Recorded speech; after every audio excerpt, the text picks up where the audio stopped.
வணக்கம். காலம் எல்லாம் கதைகள் சேனலில் காலச்சக்கரம் நாவல். இந்த காலச்சக்கரம் நாவலை எழுதியவர் டி.ஏ. நரசிம்மன் அவர்கள். ஆங்கில பத்திரிகையாளர். தமிழில் மிக அழகாக எழுதுவார். அவர் எழுதிய முதல் நாவல் காலச்சக்கரம். அதுவே மிகுந்த வரவேற்பை பெற்றதால் அவரது புனை பெயராகவே அது மாறிவிட்டது. இனி அவரது கதையை தொடர்ந்து உங்களுக்காக கொடுக்கிறோம். காலச்சக்கரம் நாவல். அத்தியாயம் 1. 1978 புதுடில்லி. அந்த காளை மாடு 4 கால் பாய்ச்சலாக இவரை நோக்கி ஓடி வந்து கொண்டிருந்தது. திறந்த வாய் மூடாமல் திகிலுடன் உறைந்து போய் நின்று கொண்டிருந்தார் திவான் சதுர்வேதி பண்டிட். அபயக்குரல் எழுப்பத்தான் நினைத்தார். ஆனால் வாய்தான் திறந்திருந்தது. வெளியில் வந்ததோ காற்று மட்டும்தான். தன் கதி அதோ கதிதான் என்று அவர் முடிவே கட்டிவிட்ட நிலையில் அந்த அதிசயம் நிகழ்ந்தது. ஓடி வந்த அந்த மாடு சதுர்வேதியின் காலடியில் பணிவாக உட்கார்ந்தது. அப்போதுதான் அந்த மாட்டின் கழுத்தில் கட்டப்பட்டிருந்த மணியை அவர் கவனித்தார். அதன் முதுகில் ஒரு சிவப்பு துணி போர்த்தப்பட்டிருந்தது. அதில் தங்க நிற சிவலிங்கம் காணப்பட்டது. சதுர்வேதி ஆச்சரியத்துடன் அந்த காளையை பார்க்க அது அமைதியாக எழுந்து நடக்க ஆரம்பித்தது. தன்னையும் அறியாமல் அவரும் பின்தொடர்ந்தார். அதன் மணியோசை இவரை வா வா என்று அழைப்பதைப் போல உணர்ந்தார். அந்த மாடு இப்போது ஒரு இருண்ட குகைக்குள் நுழைய இவரும் பின்தொடர்ந்தார். அந்த குகை போக போக குறுகிக் கொண்டே போனது. முடிவில் ஒரு சிறு துவாரம். இதனை எப்படி கடக்கப் போகிறோம் என்று அவர் குழப்பத்துடன் பார்க்க படார் என்ற சப்தம். சதுர்வேதி இப்போது ஒரு பெரிய திறந்த வெளியில் நின்று கொண்டிருந்தார். எதிரே வெண்மையை வாரி கொட்டியபடி இமயமலை சாரல். இல்லை இல்லை, அது ஒரு பெரிய பனி லிங்கம். டோலக்கின் ஒலியும் பம்பையின் ஓசையும் கலந்து ஒலிக்க அந்த பிரதேசம் முழுவதும் இனிமையான கிண்கிணி மணியோசையின் நாதம் எதிரொலித்துக் கொண்டிருந்தது. யாரோ தீபாராதனை காட்டினார்கள். உணர்ச்சி வசப்பட்டவராக தன் கைகள் இரண்டையும் தலைக்கு மேல் உயர்த்தி கூப்பினார் சதுர்வேதி. அவர் கண்கள் மூடியிருந்தன. மீண்டும் கண்களை திறந்தபோது அந்த மென்மையான பனிலிங்கம் காணப்படவில்லை. எங்கும் இருட்டு. ஆனால் அந்த கிண்கிணியோ மணியோசை மட்டும் தொடர்ந்து கேட்டுக்கொண்டே இருந்தது. திடுக்கிட்டு எழுந்தார் சதுர்வேதி. என்ன தெய்வீகமான கனவு! ஆனால் மணியோசை மட்டும் கேட்டுக்கொண்டே இருக்கிறதே, எப்படி? பிறகுதான் உரைத்தது அடிப்பது டெலிபோன் மணி. வியப்புடன் படுக்கையில் சரிந்து தலைப்புறத்தில் இருந்த அலாரம் டைம் பீஸை பார்த்தார். மணி 1:30. இந்த நடு இரவில் யார் போன் செய்வது? இவர் பெட்ரூமுக்கு பிரத்யேக டெலிபோன் இணைப்பு உண்டு. அந்த நம்பரையும் முக்கியமான சிலருக்கே கொடுத்திருந்தார். எடுக்கலாமா வேண்டாமா என்பது போல டெலிபோனை வெறித்து பார்த்தவர் பிற மெதுவாக ரிசீவரை எடுத்தார். ஹலோ சொல்ல மாட்டார். ராம் ராம் என்றார். எதிரே ஒலித்த குரலில் இருந்த பதற்றத்தை அவர் கவனிக்க தவறவில்லை. திவான்ஜி, சாகர் பேசுறேன். அம்மாவோட நிலைமை ரொம்ப மோசமா இருக்கு. உடனே கிளம்பி வாங்க. அவரது பதிலுக்கு காத்திராமல் டெலிபோன் துண்டிக்கப்பட்டு விட்டது. சதுர்வேதி விழித்தார். டெலிபோனில் பேசியது ஆனந்தபூர் சமஸ்தானத்தின் மகாராணி வசுந்தரா தேவியின் இளைய மகன் யுவராஜ் சாகர் சிங் சக்கரவர்த்தி. இந்த நேரத்தில் எதற்காக கூப்பிடுகிறான்? அம்மாவின் நிலைமை வேறு மோசம் என்றானே. வசுந்தராவிற்கு என்ன ஆயிற்று? அப்படியே கட்டிலில் உட்கார்ந்து கொண்டவர் இன்டர்காமில் உதவியாளன் கேதார்நாத்தை அழைத்தார். சற்று நேரம் கழித்து தூங்கி வழியும் குரலில் அவன் பேசினான். பண்டிட்ஜி. கேதார், நாம உடனே மோத்தி மகாலுக்கு போகணும். உத்தரவு கொடுத்துவிட்டு பாத்ரூமை நோக்கி நடந்தார். கார் டிரைவரை எழுப்பி கிளம்புவதற்கு தயாராக இருக்கும்படி சொல்லிவிட்டு முகத்தை அலம்பிக் கொண்ட கேதார் சமையலறைக்கு சென்று சூடாக ஏலக்காய் டீ தயாரித்தான். அதை வெள்ளி கூஜாவில் ஊற்றிக்கொண்டு வெள்ளி டம்ளரையும் எடுத்துக்கொண்டு வாசலுக்கு விரைந்தான். அதற்குள் சதுர்வேதியும் கீழே வந்து கொண்டிருந்தார். பஞ்சகச்சம், ஷெர்வானி, அதன் மேல் பரவி கிடக்கும் ஷால்வை, தந்தத்தினாலான வாக்கிங் ஸ்டிக், நெற்றியில் ஜவ்வாது பொட்டு. சதுர்வேதியின் மாமூல் அலங்காரம் இது. முன்பெல்லாம் டர்பன் அவரது தலையை அலங்கரித்துக் கொண்டிருக்கும். இப்போது காலத்திற்கேற்ப ஒரு காந்தி குல்லாய் மட்டுமே. போர்ட்டிகோவில் தயாராக நின்று கொண்டிருந்த வெள்ளை அம்பாசடரில் அவசரமாக தன்னை நுழைத்துக் கொண்டார். அவர் ஏறிக்கொள்ளும் வரை காத்திருந்த கேதார் தன் காரின் முன் சீட்டில் தொற்றிக்கொண்டான். சதுர்வேதி எதுவும் பேசவில்லை. கேதார் நீட்டிய ஏலக்காய் டீயை யோசனையுடன் வாங்கி உறிஞ்சினார். மோத்தி மகாலில் என்ன நடந்திருக்கும்? மோத்தி மகால் ஆனந்தபூர் ராஜவம்சத்தின் புதுடில்லி அரண்மனை. விடுதலைக்கு முன் இந்தியாவை ஆண்ட ஒரு வைஸ்ராய் குடியிருந்த இடம். ராஜவம்சத்தினர் டில்லி வந்தால் தங்க இடம் வேண்டுமென்று அதை வாங்கி அரண்மனையாக மாற்றி மோத்தி மகால் என்ற பெயரும் வைக்கப்பட்டிருந்தது. ஆனந்தபூரில் உள்ள அரண்மனை சுந்தர மகால் அளவு பிரம்மாண்டமானதாக இல்லாவிட்டாலும் விஸ்தாரமாகத்தான் இருந்தது. டில்லி அரண்மனை, ஆனந்தபூர் சமஸ்தானம் பெரியது. எத்தனையோ சமஸ்தானங்களை அடக்கி தங்கள் காலடியில் கதறிக்கொண்டு விழச் செய்த பிரிட்டிஷ்காரர்களுக்கு இந்த சமஸ்தானத்தின் மீது மட்டும் என்ன காதல் என்று தெரியவில்லை. இப்போது மகாராணியாக இருக்கும் வசுந்தரா தேவியின் தாத்தா மோத்தி சிங் சக்கரவர்த்தி வெள்ளைக்காரர்களின் பிரியமான தோழர். கிழக்கிந்திய கம்பெனியின் பிரதிநிதிகள் வந்துவிட்டால் போதும், ஆனந்தபூர் அரண்மனையில் ஆட்டம் பாட்டம் கொண்டாட்டம்தான். அதுவும் பிரிட்டிஷ்காரர்களுக்கு பிடித்தமான அவர்கள் பாணி பால் விருந்துகள் அடிக்கடி நடைபெறும். மோத்தி சிங்கின் குடும்பத்தை தவிர இந்தியர்கள் வேறு யாரும் அந்த விருந்துகளில் கலந்து கொள்ள முடியாது. மோத்தி சிங் சக்கரவர்த்திக்கு இந்திய நாட்டு பழக்க வழக்கங்கள் வேப்பங்காயாக கசந்தது. அவர் வேட்டி அணிந்ததாக சரித்திரமே கிடையாது. எப்பவும் பிரின்ஸ்லி சூட் தான். சதா துப்பாக்கியும் கையுமாக இருப்பார். அவருடைய ஒரே பிள்ளை ஜெயன் சிங் சக்கரவர்த்தியும் மகள்கள் ஜோத்சனா ஜோதிலட்சுமியும் இங்கிலாந்தில் படித்துவிட்டு வந்திருந்தார்கள்.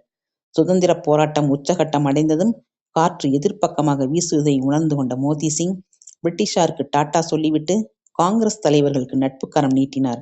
அவர்களை சுந்தர மகாலுக்கு வரவழைத்து ராஜ உபச்சாரம் செய்தார். அவர்களும் தங்களுக்கு ஒரு மகாராஜாவின் ஆதரவு கிடைத்தது எண்ணி பூரித்தனர். விளைவு, விடுதலைக்குப் பிறகு அவர் கொடுத்த ஆதரவுக்கு விலையாக பரிசு மழை பொழிய ஆரம்பித்தது. ஆனந்தபூர் பாராளுமன்ற தொகுதிக்கு ஜெயன் சிங் சக்கரவர்த்தி ஆளும் கட்சி சார்பில் நிறுத்தப்பட்டு அவர் வெற்றியும் பெற்றார். கையோடு மந்திரியாகவும் நியமிக்கப்பட்டு விட்டார். தீவிர அரசியலில் குடும்பம் ஈடுபட புதுடில்லியின் அவர்களின் ஜாகையாக மாறியது மோத்தி மகால்தான். தங்கள் திவான் சதுர்வேதி பண்டிட்டுக்கும் தில்லியிலேயே சகல வசதிகளுடன் ஒரு வீடு வாங்கி கொடுத்தார்கள். ஜெயன் சிங் மறைவிற்கு பிறகு வசுந்தரா அவர் வாரிசாக ஆனந்தபூர் தொகுதியின் எம்பி ஆனாள்.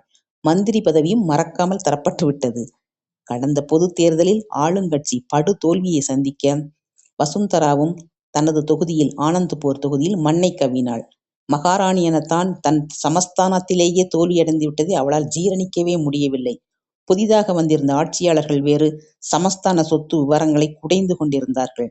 இருக்கும் பிரச்சனைகள் போதாது என்று இப்போது என்ன புதிதாக முளைத்திருக்கிறதோ? சதுர்வேதி இவ்வளவையும் காரில் சென்று கொண்டே யோசித்துக் கொண்டு வந்தார். புதுடில்லியின் ஹை லெவல் செக்யூரிட்டி ஏரியாவில் தான் மோத்தி மஹால் இருந்தது. மோத்தி சிங்கின் மனைவி ரூபாராணி தான் இந்த மஹாலை தேர்ந்தெடுத்து தன் கணவன் பெயரையே அதற்கு வைத்திருந்தாள். அவளுக்கு சாஸ்திரங்களில் ரொம்ப நம்பிக்கை. மோத்தி மஹாலில் பெரிய வாஸ்து ஹோமம் ஒன்றை திவான் சதுர்வேதியை கொண்டு செய்தாள். திவானுக்கும் அரசியல் பொறுப்புகளை விட இந்த மாதிரி மந்திர தந்திர யாகங்களில் ஈடுபாடு அதிகம். இதனாலேயே அவர் சமஸ்தானத்தின் ராஜகுரு என்றே அழைக்கப்பட்டு வந்தார். சதுர்வேதியின் கார் மோத்தி மஹாலின் போர்ட்டிகோவில் போய் நின்றது. வழக்கமாக காணப்படும் பாதுகாப்பு போர்வை இப்போது இல்லை. வசுந்தராதான் பதவியிலேயே இல்லையே. அதற்கு பதிலாக பனிப்போர்வைதான் மகாலை சுற்றி படர்ந்திருந்தது. திவான் காரிலிருந்து இறங்கினார்.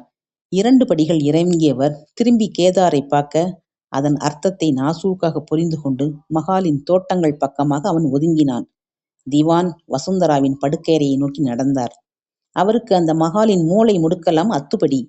வசுந்தராவின் அறைக்குள் நுழைந்தவர் அப்படியே ஸ்தம்பித்து போய்விட்டார். மகாராணியாது?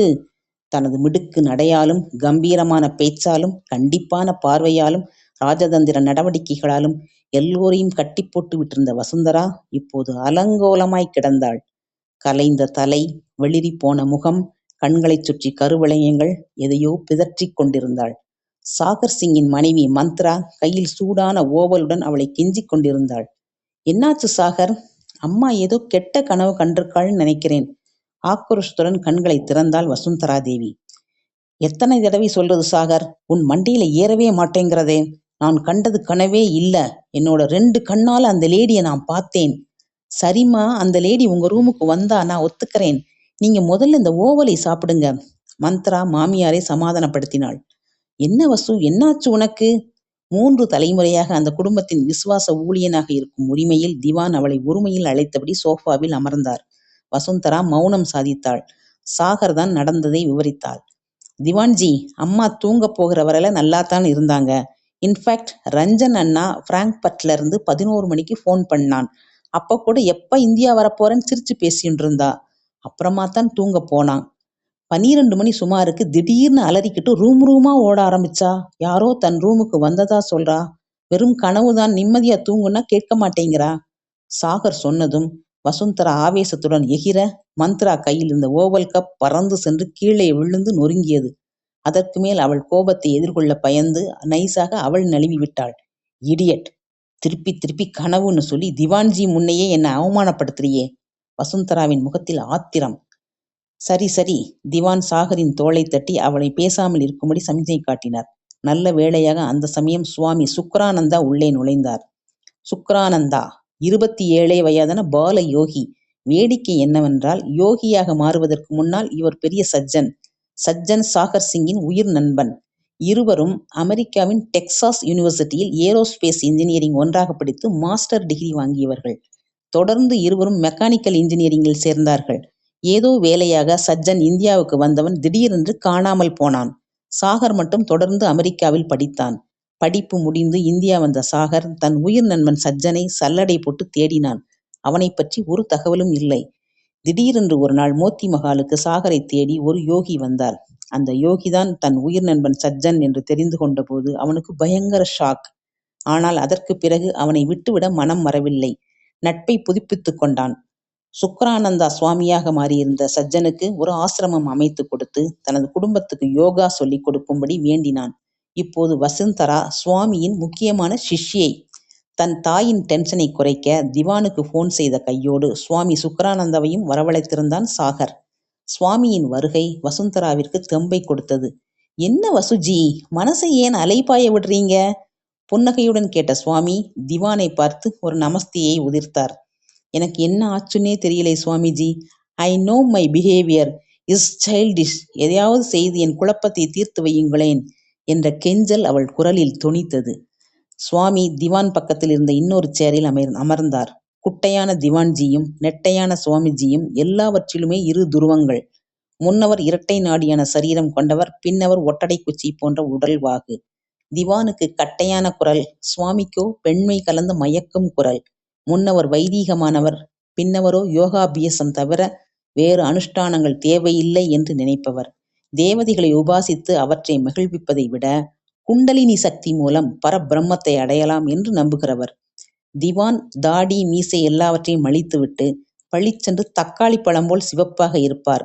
காதுகளில் மட்டும் மலை குகையிலிருந்து வெளிப்பட்டு வரும் நீர் வீழ்ச்சியைப் போல வெள்ளி முடிக்கற்றை கீழ் நோக்கி வளர்ந்திருக்கும். ஆனால் சுவாமி நீண்ட ஜடாமுடி வைத்திருப்பவர். இளம் கருப்பு நிறத்தில் அவர் மார்பு வரை நீண்டிருக்கும் தாடி, அவர் போர்த்தியிருக்கும் வெள்ளை சாட்டின் துணி மீது இப்படியும் அப்படியும் காற்றில் அலையும் போது பார்க்கடலில் வாசுகி பாம்பு ஊர்ந்து செல்வது போல இருக்கும். திவான் 60 கடந்து விட்டவர். சுவாமி இன்னும் 30 எட்டி பிடிக்காதவர். மொத்தத்தில் ஒரு பூசணிக்காயும் முருங்கைக்காயும் அருகருகே உட்கார்ந்திருப்பது போல இருந்தது அவர்கள் இருவரும் ஒன்றாக உட்கார்ந்திருந்தது. துருவங்கள்தான் வேறு. ஆனால் இருவருமே வசுந்தராவுக்கு 2 கண்கள். போட்டி போட்டுக்கொண்டு அவள் குடும்பத்தின் மீது விசுவாசத்தை பொழிந்தனர். வசுந்தராதான் மீண்டும் மௌனத்தை கலைத்தாள். ரஞ்சன் கிட்ட போன் பேசி விட்டுட்டு என் பெட்ரூமுக்கு போனேன். அப்புறம் நடந்ததை சொல்ல விருப்பம் இல்லாதவள் போல கண்களை மூடி ஒரு சிறு இடைவெளி விட்டாள். இதன் சுவாரஸ்யமான தொடர்ச்சியை அடுத்த பகுதியில் கேட்போம். சப்ஸ்கிரைப் செய்து கொள்ளுங்கள் நண்பர்களே. காலம் எல்லாம் கதைகள். நன்றி.